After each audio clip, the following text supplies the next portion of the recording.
Transcendental Transformation, the place where spirituality and transformation unite. Host Miss Raina imparts truth so that you can break through your limiting beliefs and evolve into a deeper consciousness. As you go about your day, remember, before every breakthrough, there is a breakdown. And now, let's start the show. Good evening, everyone, and welcome to tonight's episode of Transcendental Transformation. I'm your host, Miss Raina, and today is Tuesday, May 5th, 2020. As always, we are coming live from the Sirius Star System studios right here in Fort Lauderdale, Florida, and I hope all is well. Well, today is Cinco de Mayo. Yes, happy Cinco de Mayo if you guys celebrate Cinco de Mayo. If not, that's okay. And also, may the 4th be with you. Yes, I am a huge Star Wars fan. I love Star Wars. I watch all that stuff. I watch all the superhero stuff, all the sci-fi stuff. I love it all, yes. And Star Wars is one of my absolutely favorite. And even though I know the last Star Wars, for some reasons, people didn't like too much, I liked it. I enjoyed it. I thought they ended it very well. And, but I guess, fans get critical and they want it to end a certain way, and we just can't make everyone happy. But happy Cinco de Mayo, happy May 4th, or May the 4th be with you. And I want to tell you a couple of fun facts about Cinco de Mayo. So Cinco de Mayo was actually a victory from the Mexican people over France back in 1862, and apparently the Mexican people in Pueblo were outnumbered greatly, and they defeated the French. And so one of the things that people need to know is it is not a celebration of Mexico's independence. That actually happens on September 16th. So with that information, another fact is that if the French would have defeated the Mexican people at Pueblo, and that they actually could have influenced the change of the Civil War, the South might have won. Why do I say that? Well, because that fight right there didn't seem like it was big, but at the time, if the French would have won, they would have set up a base camp there, and they would have aided the Confederate armies, and then we would have known what would have happened, because then the South would be renewed, all their supplies and everything, and we'd have a much different country. Who knows? Could it be better? Could it be worse? We don't know. But our country is the way it is, and those are the facts. And but Cinco de Mayo actually wasn't popularized until the 1960s. It was actually through Mexican activists that actually popularized it. And I think Theodore Roosevelt came up with the Good Neighbor Act in 1933. I think that's right.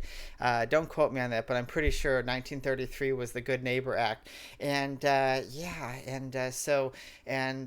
kind of put the bond between the United States and Mexico together. And then, of course, Mexican activists said, hey, we should have some celebrations here in the United States. And thus, Cinco de Mayo is there. One of the things that I know a lot of people will be happy about or interested in, I guess, is, Americans spent $600 million in alcohol last Cinco de Mayo. So guys, you guys really get your party on. And I don't drink anymore. Maybe a glass of mead here and there. I have some blackberry mead that I've been dying to go through, but I gotta hold off for now. But it's interesting stuff, huh? So guys, as always, we're coming live on Facebook right now. Facebook Live, YouTube, Periscope, and LinkedIn.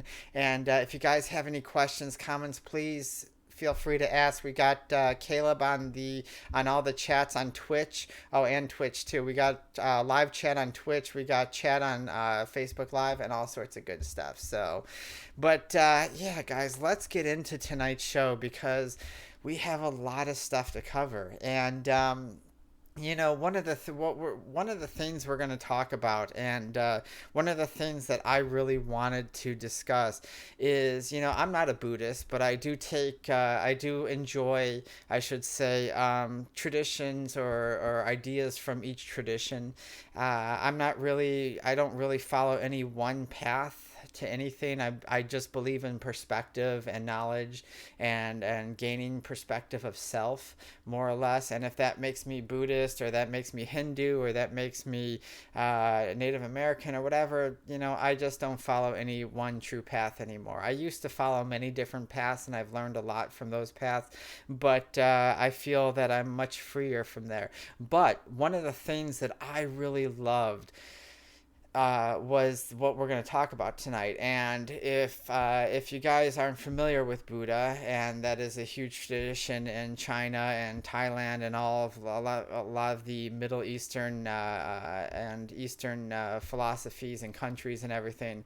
But Buddha was a man who was born around 480 BC and died around 400 BC. So he lived about 80 years. And Buddha, a long time ago, the story was that he was an actual prince. And being a prince, and that his father went to see an astrologer, I believe. I don't know if it was like a Seisuer or whatever, or an astrologer or whatever. But anyway, he went to go see someone, and the person told his father that he has two choices. He's either going to grow up to be a great king, or he's going to grow up to be a monk. And his father, being a king and rich and arrogant and stuff, thought, oh no way, my son's going to become a great king just like his father and everything. He's going to follow in the footsteps, and so he did. And so what he did was he surrounded Buddha for the first years of his life.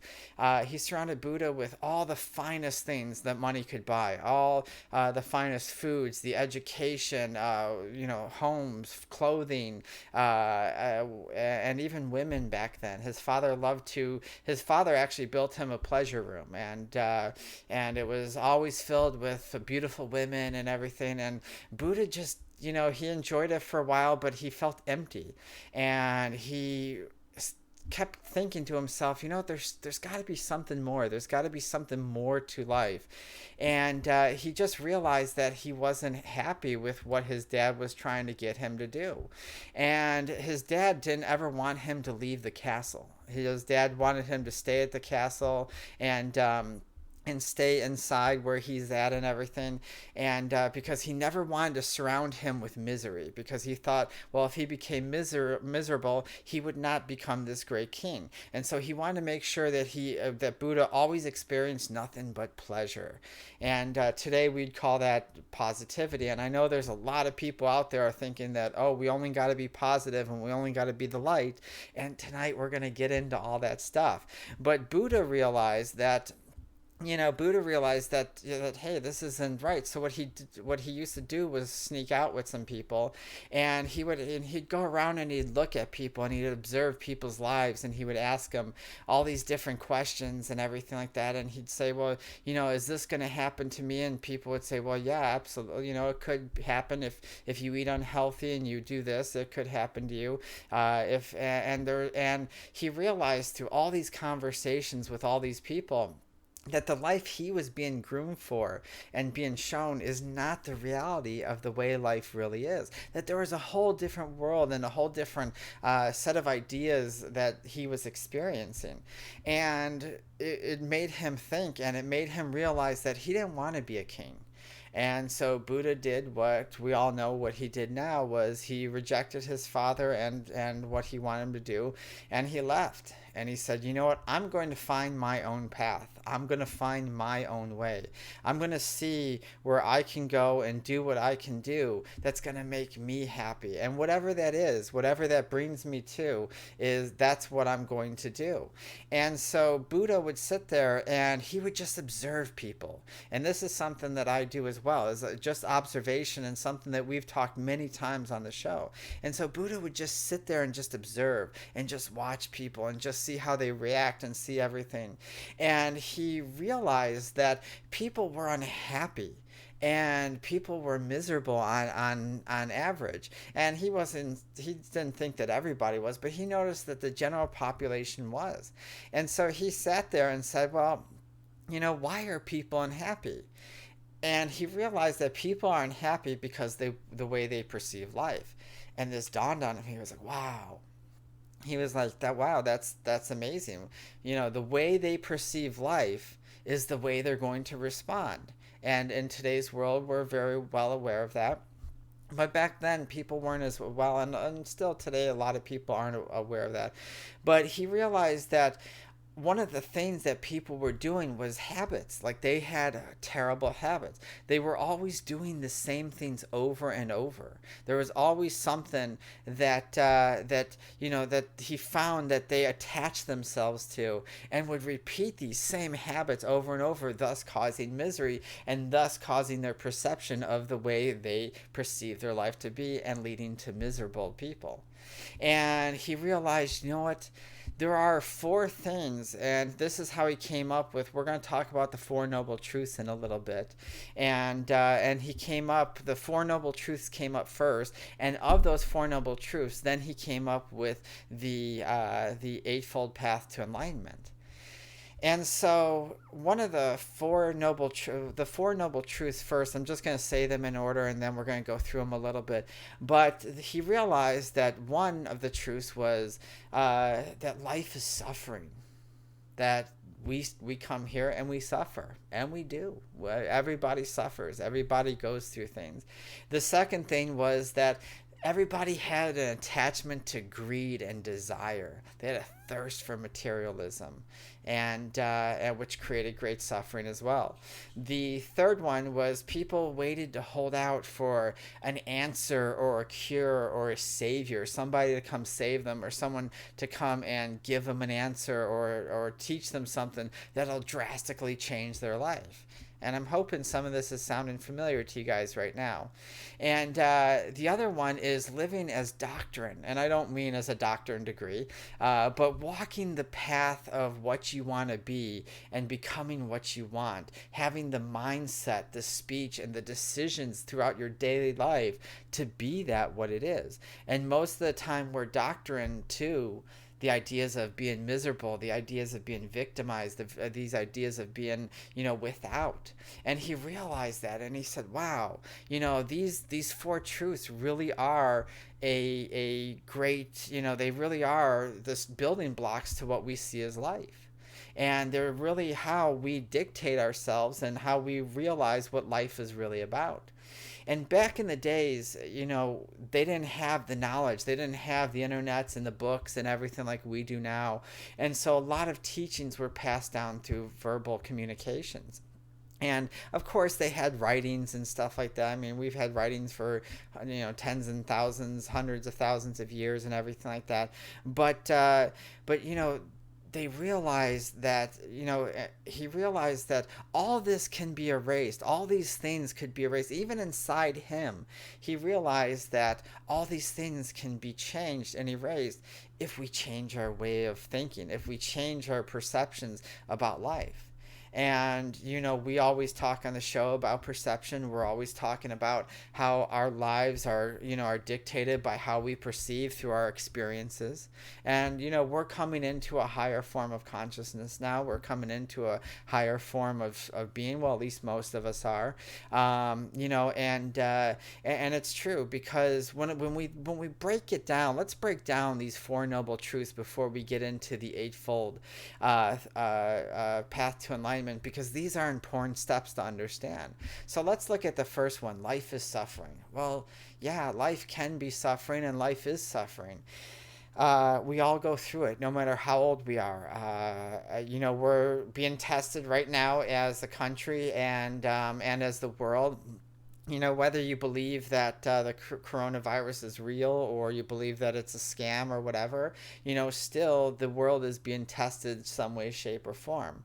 And so a lot of people are suffering because we're getting everything taken away.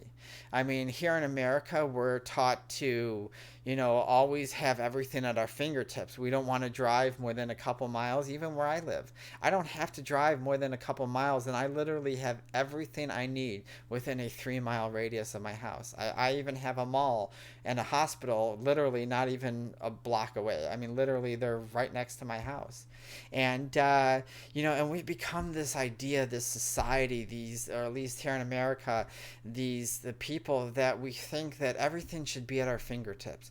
Everything should be fast, and we shouldn't have to wait. I mean, think about it. We have phones. The moment we hit something nowadays, poof, all of a sudden we have information at our fingertips. When we go order food now we can order food online and have it ready for us by the time we get there. Wow, how amazing this is.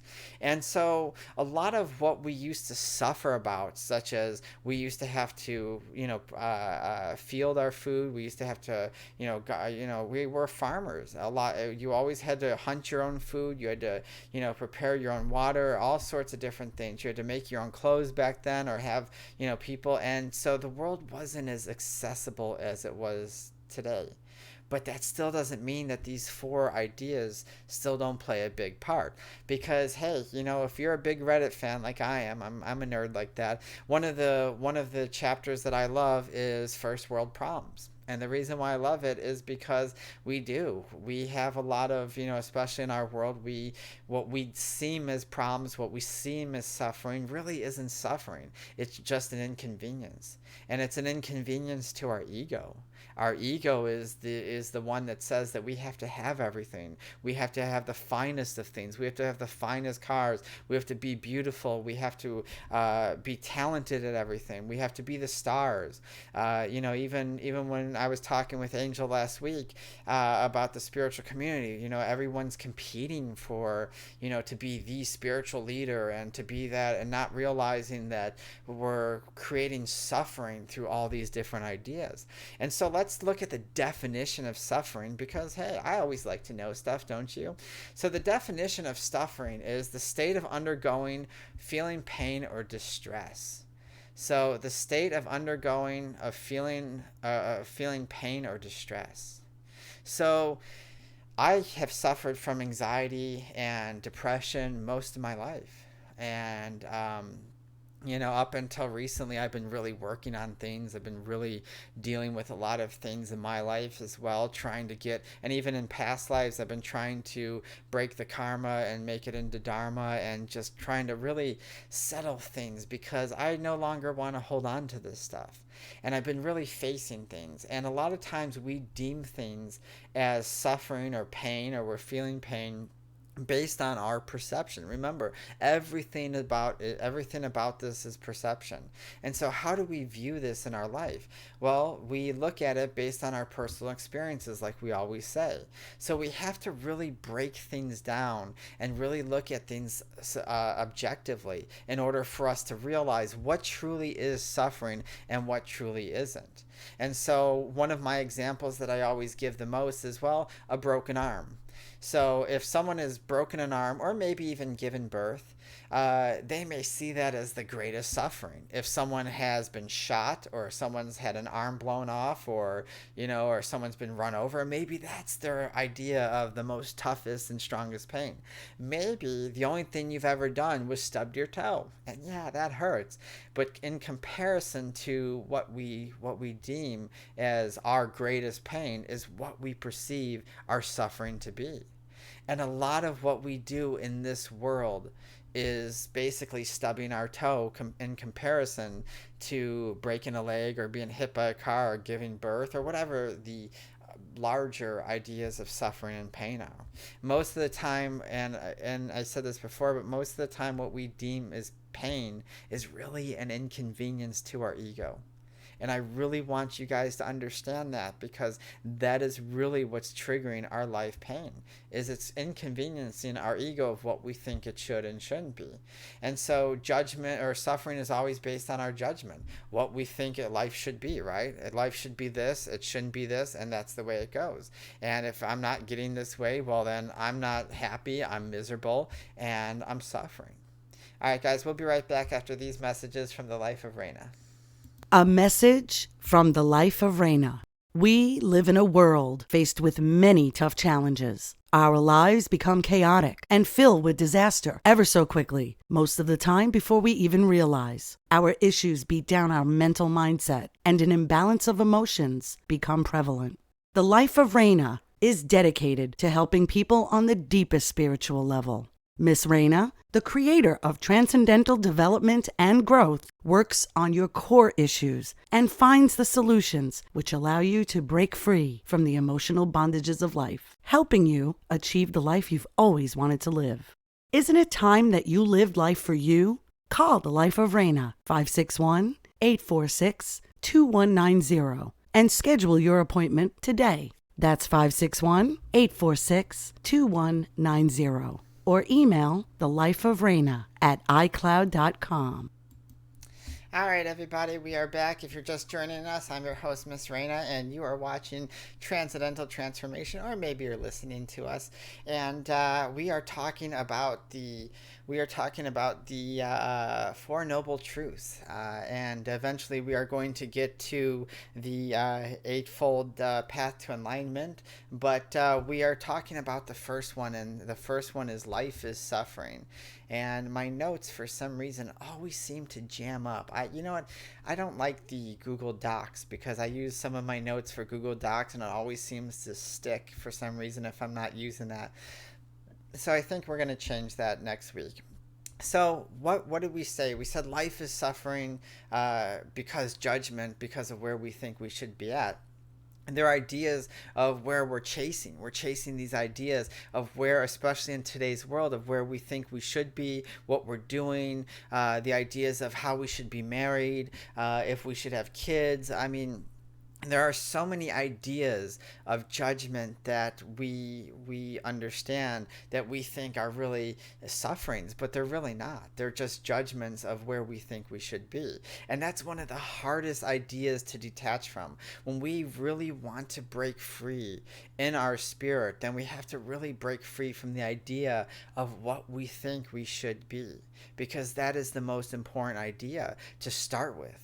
Where we think we should be, who we think we should be, how far along we think we should be. We are going to create a lifetime, multiple lifetimes of suffering and misery on that idea alone. And that's one of the things that Buddha noticed. And, you know, it's one of the things that we have to understand as humanity, that most of our problems, or even first world problems or second or third world problems, are often due to the idea of what we think we should be based on our judgment. And so when we look at that, we're going to deny, these ideas of who we are, because, this isn't right. This isn't what I should be doing. I'm 30 years old. I should be here. I should be doing this. And that makes me less of a person. And so we create this idea of suffering. We create this idea of chasing who we are through these ideas. And we're denying the healing process of our bodies because we're afraid to admit to who we are. And the greatest gift, and I'm going to tell you from my own experience of many tens of thousands of lives, is the greatest gift we can give ourselves is enjoying who we are at this moment. There is always something that we could say we dislike. No one is perfect. No matter how beautiful, how much money they have, no matter what their status is, there's always something that someone about us that we could say that we don't like or we wish that was changed. But to truly love ourselves, to truly understand that where we're at in our lives is where we need to be, and taking ownership of who we are really changes our perspective. And it really changes the way we view life. It changes the way we see life, and it changes the way we experience life. And we have to understand that suffering builds character. We know this, we hear this in today's world, but a lot of us truly don't. We become the victim to our suffering. And then what we do is our next step. Number 2 of the noble truths is attachment to desire and greed. And those who suffer because we're without, we attach ourselves to these external ideas. These external ideas of I need a car, I need money, I need to be beautiful, I need to be all these things in order to make my life happy, creates that chaos and goes back to the original truth of number 1, which is life is suffering. I'm suffering because I'm without. And so it is human instinct to attach ourselves to greed and desire. I need the money, I need to make people look at me, I need to have fancy clothes, I need to have all these ideas. When I first came down to Florida, I remember one time I was playing darts, and I'm a Chicago girl. I am. I'm a Floridian too, but my heart's still Chicago. And don't tell anyone that in Chicago either. But one time I was playing darts at one of the bars down in Fort Lauderdale, and I'm very good at darts, and I was playing darts, and this one girl, seemed nice. She came up to me, started talking to me, and wanted to be friends at first. And then we got to talking, and she started asking me, like, what kind of purse do I have, and I know she started looking at my shoes. And I'm one of those girls that wear, I used to wear short jean cutoffs, a little tank top. I'm a very simple person. I am not a flashy person. I grew up in that type of environment through a certain portion of my years, and it just wasn't me. I just like to be natural. I mean, even now I have my hair back, and a lot of people say, well, Miss Raina, you're on video, you're doing all this stuff, you should have makeup on, you should have your hair done. But you know what, that's just not me. I feel more comfortable this way, and that is who I am. And so getting back to it, so she started judging me, and I said, well, I just have this cheap purse that I have and everything like that, and that's all it is. And the look that she gave me, like, she was disgusted that I did not have a Gucci bag or a Prada bag. And I was like, wow. And I started to notice that the girls and people around here were, and even the guys were kind of hung up on, the guys were like, hey, come and hang out with me, look at my car, and look at and it was like, and I was just like, what is going on? And I started to realize that, wow, these people are so attached to this idea of desire and greed that they really believe, because in their spiritual evolution of where they're at, they haven't understood that desire and greed take away from who we are. And they think because they have the money and the fancy cars and all that stuff, and they're living a successful life, that is bringing them the love and affection that they got. And a lot of these people I got to know very well, because at one time I was very sociable and everything. Now I'm a little bit more reserved, a little bit more of the loner type. But I got to know a lot of these people, and there always seemed to be drama. There always seemed to be boyfriend or girlfriend drama or friend drama, because the idea of greed and desire attach themselves to external validation, which is false. And that attracts people in your life who are false as well, who are living false lives. And and they don't realize that they're living in survival, because a lot of times the desire of materialism, the desire for greed is survival. We take all the time. I mean, take this coronavirus, take everything that we're doing right now. And what happened? As soon as they thought there was a pandemic happening, people went out and bought everything off the shelves. Greed. And it was toilet paper, food, everything was gone, until the stores had to limit. They had actually put signs to say, people now, don't take more than what you can, because you got to save enough for other people. And that shows the true character of who you are.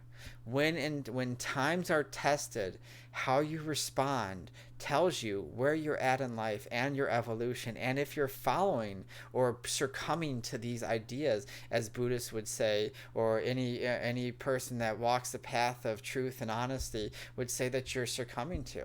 And a lot of these things that we teach, or a lot of these things that we're going here on the show, I've taught for many, many years. This is not something that people can't understand, or it's a hidden secret. This is out there in the open, and this is what made Buddha great so much back in his time, was the fact that he saw this and understood. And this is why it is so important. This is why I don't read books. This is why I don't take other people's classes, because the information is tainted by people's judgments and egos and everything. I have learned all this never once picking up a book, because channel and watching people, watching how people react. And if you take the time, you can learn all this without ever having to listen to any of this, and that you could learn all of this just by watching people. And it is the most amazing gift. And I still do it to this day. I still sit out and just watch people, and I watch my friends, I watch my family, I watch how they respond to people, and watch how they react to things. Because are they coming from desire and greed? Are they coming from suffering? Where are they coming from? What are they doing? And why are they doing it? And we're going to realize that we're doing it to ourselves all the time. And it's amazing how many people. I posted a post today, a quote that if one wants to find peace, one has to take responsibility. And this is the idea, because through all these noble truths and the Eightfold Path to Enlightenment, you're going to have to find your idea of where you're at, and if you can release and take responsibility. So let's go on to the third one, because I think this is going to have to be a 2-part show, at least continuation into next week. No, excuse me. Because I am not going to get through all of this, and there's just too much information that I want to get through. So the next truth is people hold out or wait for a cure or an answer or a savior. And he noticed that. And that's something that's very prevalent in today's world. I notice that all the time. We rely so much. We have been taught, even I went to a Catholic school, and they drilled it in my head that you have to be subservient to this idea of a God, and you have to walk this fine line or it's going to punish you or be tormented forever, and you're nothing, and every time you need something in life you have to go and pray to this idea in order to get something. And that creates a victim in who we are. We become miserable because we think we're worthless. We think that there's a higher being out there looking upon us, judging us for our actions, and that somebody, or that idea, if we walk the narrow path, it's going to save us and reward us by going to a place called heaven or the other side or the Summerlands or whatever your belief system is, though it takes you there. And so we adapt this idea in our life. We always think that someone's going to come and save us. One of the main things that I've taught many of my students and even my friends is self-reliance. You have to rely on yourself. You have to get out of this idea that someone's going to come and save you. I actually belong to anxiety, depression, bipolar support chat groups on Facebook, because I like to talk to people, and especially if they're going through a long tough time, I just like to be there, an ear for people, because I know what it was like for myself to be there. And someone posted the other day that something like they made a meme, and they made a post about you have to accept that you're broken, but don't ever feel that someone's not going to love you, because when you find that right person, they're going to fix you. And it showed a really dramatic person of someone broken in pieces and someone hugging them. And I thought, wow, this is a horrible message to people.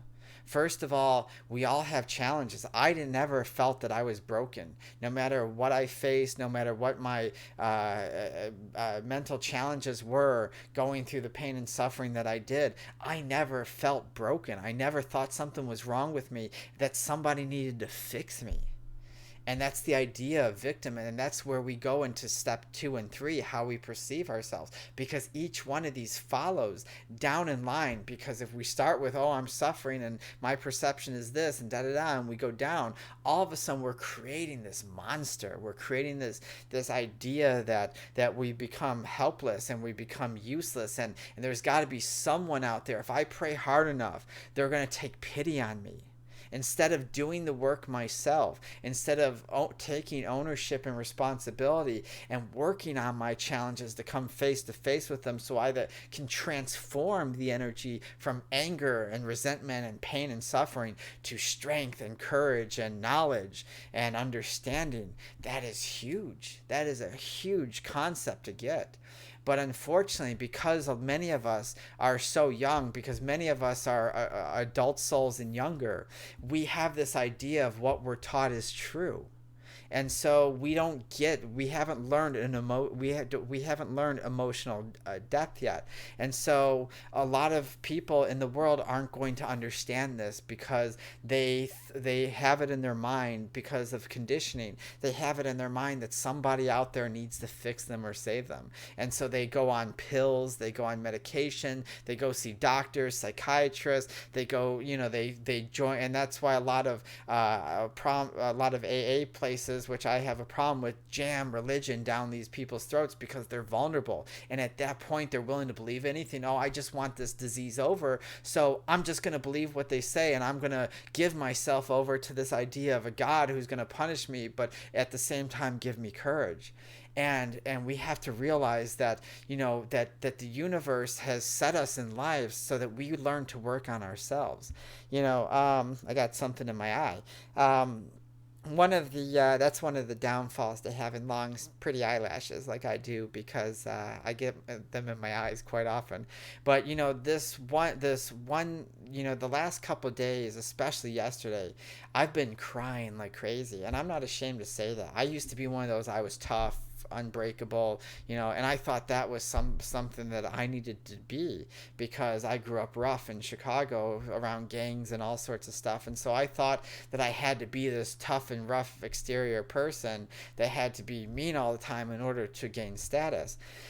Now I'm completely different. And I'm glad I am, because I realize that I've accepted the fact that allowing myself to surrender to my emotions and surrender to the ideas that I once feared gives me more strength than takes it away. And so this past weekend, I had a situation where I lost a friend about 5 years ago, not to death, just through some differences in our lives. And I was always tough on my friends. I'm always tough. I'm tough on my Padawan Caleb. I'm tough on a lot of people, especially when you work with me, because I just have this desire to always want the best, not only for me, but from the people around me.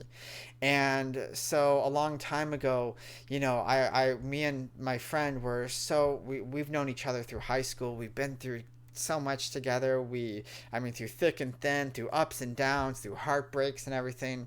And the last time we saw each other, we were at Six Flags, and we had an amazing time. And we went on all the roller coasters, all this stuff. And on the way back, we had a conversation about someone that she wanted to date, and he was way younger for her, and and I just was honest, because I believe in honesty. And I didn't know at the time, because that was the last time I heard from her. I would text her and I would say, "Hey, what's going on?" Nothing. Well, fast forward 5 years later, I woke up with this immense feeling on last Friday that I just missed my friend. I missed her so dearly, and it just ached at the core.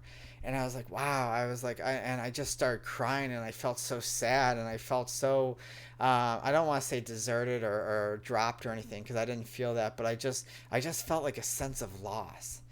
And I was throughout the day, I set up the pool, and me and Nira were back there, and I was just sitting there, and I was like, wow. I was like, I was like, I can't understand what's going on here. Like, why did she just walk away? Like, I thought we were great friends. We were so close. We were like sisters.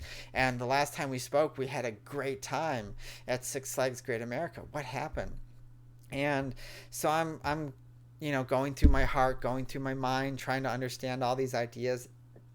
And I texted my mom, and I was like, Mom, I was like, I think Dawn's mad at me for being hard, blah, blah, and da-da-da-da. And she's like, well, of course. She's like, Dawn, she's like, she had made some choices. She had some tough choices, and, and she thought you would disapprove. And rather than face you, and that, she decided that she'd just walk away.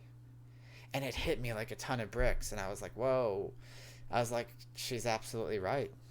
I was like, one of my best friends in the world was so fearful of me and what I thought, and that she would rather walk away from the friendship than face me. And that hurt. That cut me. I was like, woo, that was rough. And I just broke down, and I cried, and I cried, and I cried, and I realized things have to change. Things had to change. Things had to, these ideas of power, these ideas of suffering, these ideas that we translate into, and that has to be done by me. I can't wait around for me and Dawn to fix. I can't wait for Dawn to come and fix our relationship anymore, or fix our problems. And so we did. And so I sat there and I was just like, you know what?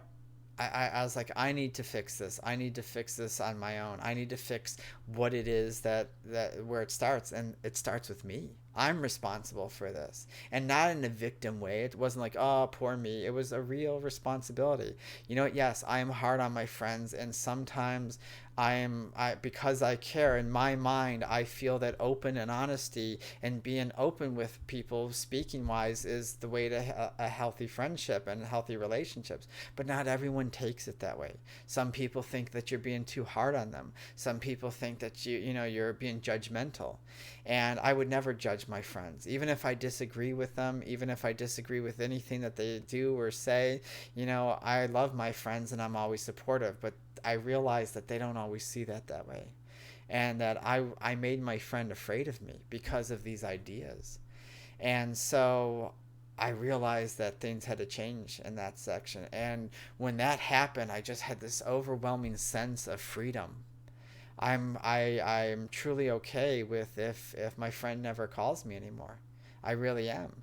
And this is how we go through these noble truths. This is how we break down. This is how we look for things, look for our own answers instead of waiting for somebody to come through.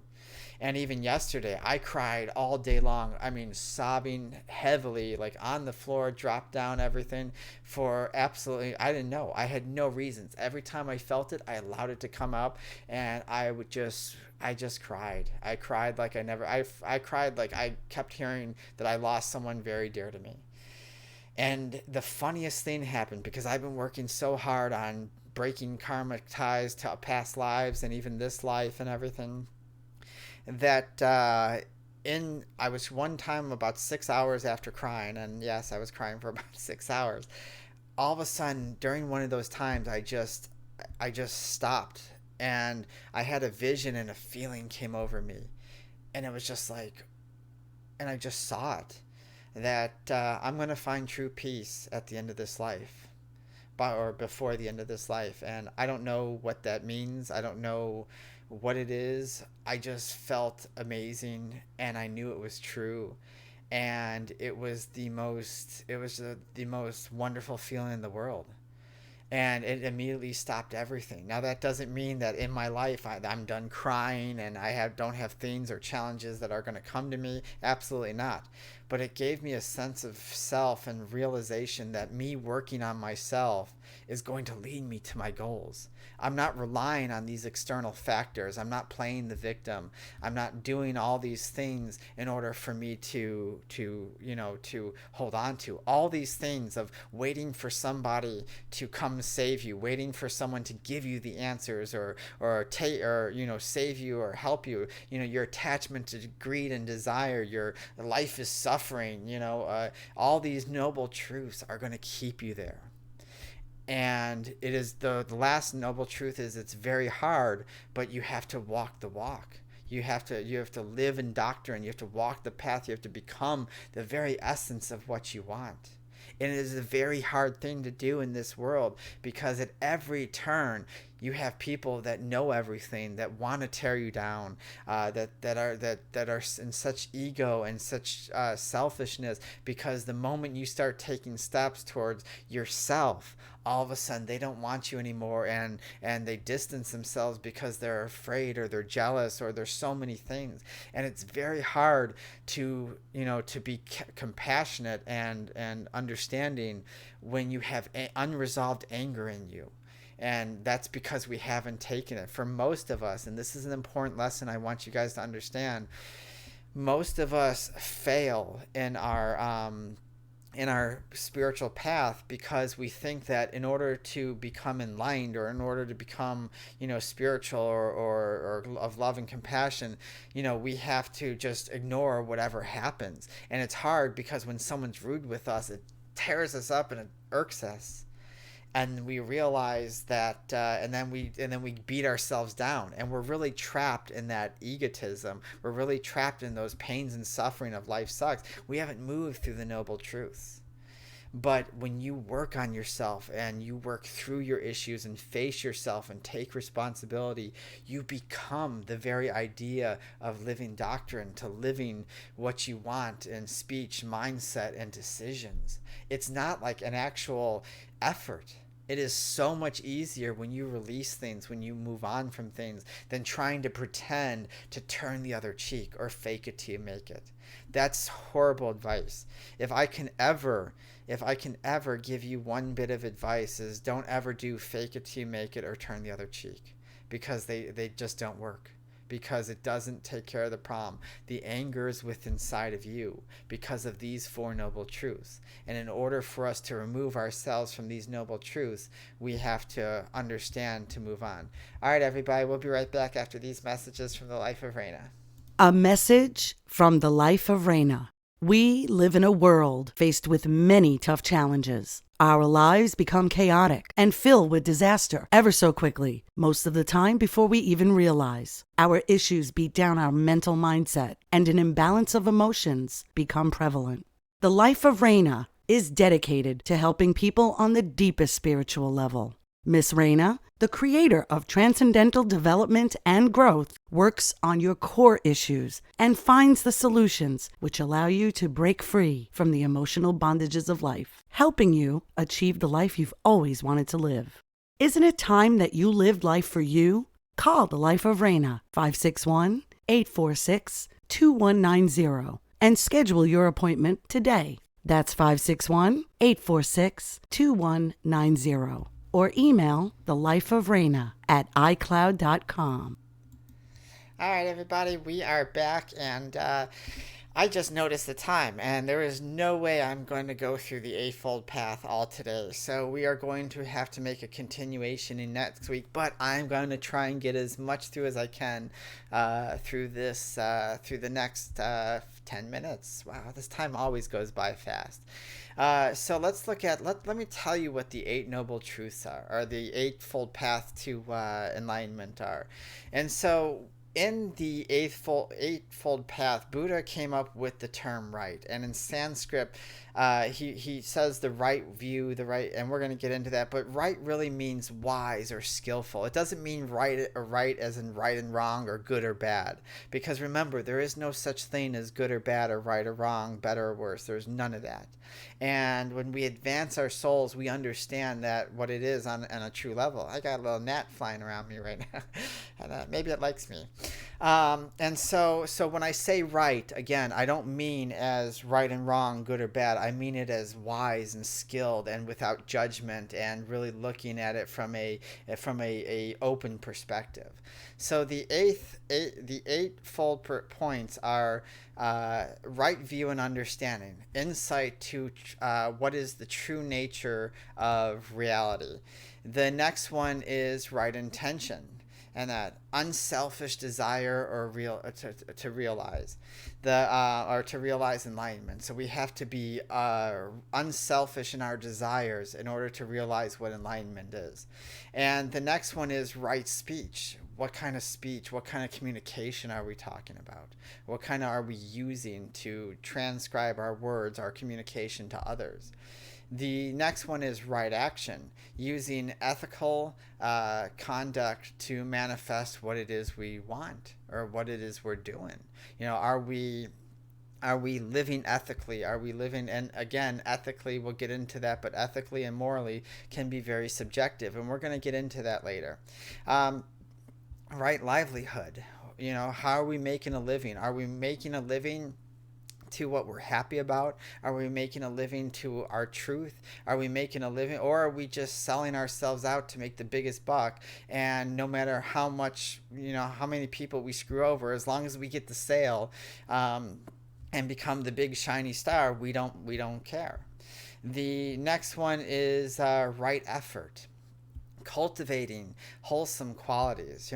What kind of effort, what kind of energy are we putting into our daily lives, our actions, our work habits, our friendships, our speech, everything, all of the above and the rest of these. That's very important. The other one is right mindfulness. Where are we at mentally? Where are we at in our awareness, our whole body awareness, and not just our body, but like what's around us and how we perceive what it is around us. And that goes back to the first noble truth. Right concentration. Are we doing the things that we should be doing to help us focus? I enjoy meditating. It's basically, what he means by that is a dictated practice, or a dictated or concentrated practice. Yoga, meditation, breath work, tantra. There's so many different ones that come up that can create that focused mindset, because as we know, most of our minds are like the monkey mind. There's monkeys jumping in and all around, and it's hard for us to concentrate and have a thought without being distracted for more than 5 minutes. So within the next 5 minutes, I'm going to say, these principles, although they're old, still apply so much today. And I'm going to try to at least get in, I got 5 minutes. I'm going to at least get in the first one or two. But it really has the understanding of the insight of how we're going to adapt to our life. Because remember, what's the first one we're talking about? The first noble truth is, if life is suffering. And so when we look at this and we say the right intention, to be unselfish in our desire to realize enlightenment, what does that mean? That means we're no longer craving the materialistic world. That means we're stepping away. There's nothing wrong with having nice things. There's nothing wrong with being successful. There's nothing wrong with these things. But most of us are chasing, even along the spiritual communities, most of us are chasing these things to become someone, to show status, to satisfy our egos, to satisfy our insecurities. And so we don't have the right intention. It's not wise. It's not skillful. It's not perspective. It's ego. It's I need to do these things in order for me to feel love, to fill the void. And we do. If we're not sitting here every single day, every night, I'm back to journaling, but every night I sit outside on the patio, and that's one of the perks to living in Florida. And I sit outside on the patio and I just look at the stars. I look at the Sirius constellation and the Orion and everything like that. And just I watch Venus now, since it's in our night sky. And I just ponder life, and I look at people, and I watch what's going on, and I just think about reactions and just every perspective, and even my own. Like, what was my perspectives today? If I was short with someone, if I was doing something, how am I responding to these ideas? Because I want to be unselfish in my desire. Am I doing something because I'm trying to gain something? And that's funny, because everything I do, one of the things in business is, a long time ago, one of my friends used to try to get me to do all these business events and say, oh, Miss Raina, you need to get out there and do these events. And I just thought, no, I don't want to do it, because it's just not me. So eventually, after several years of breaking me down, I said, okay, fine. We're going to go to an event. We're going to see, I'm going to try to do the business thing and the event thing. And it just wasn't my thing. Everybody there was chasing their desire. Everybody there was chasing their money and materialism. And everybody wanted to be the person that was the breakout star. And nobody wanted to spend money. Nobody cared to want to learn about themselves or anything. It was just, hey, how great am I? And buy from me, and that was it. And I thought, we can't live in a desire of craving. How can we crave? I mean, if our innate desires, if our everyday desire is to crave to be better than somebody, or to be right, or to be, popular, or to be whatever it is that we're craving, because we all have desires, and that's part of the ego. That's part of the things that we have to understand in order for us to break through. We have to break through these ideas. And so we have to release our cravings. We have to get the wise intention, the skillful, the perspective intention of our world and ourself around us. And that's where we're going to have to go. So, all right, guys, that's where we're going to start. Next week, we are going to have to do a continuation of this show. There's, I don't know why I thought I was going to get through all this when we were doing the notes and everything. I thought, keep it short. We'll get through it all. And no, we're not. So next week, we're going to do a continuation of this and maybe something else. But I think probably we go through the Eightfold Path. We'll be able to understand and make it an hour show. So, but I hope you guys have learned a lot. If you guys have any questions, please email me or write to me or reach out to me. This is a lot of information. Listen to this show over and over, because let it sink in and really look at perspective of yourself as you're going through the Four Noble Truths and so far the first of the Eightfold Path. So, all right, guys, if you want to follow us on our Facebook at facebook.com/transcendental transformation. Make sure you follow us on our YouTube at youtube.com/transcendental transformation. Sign up for my website, soulandspiritguide.com. Sign up for the VIP and get access to hidden shows and special guest offers and all sorts of goodies excuse me. And like I said, if you want to email me at transcendentaltransformations, that's plural, at gmail.com. And always remember to believe in yourself, and it's not our abilities or our talents that make us who we are, but it is our choices. Thank you, and have a wonderful day.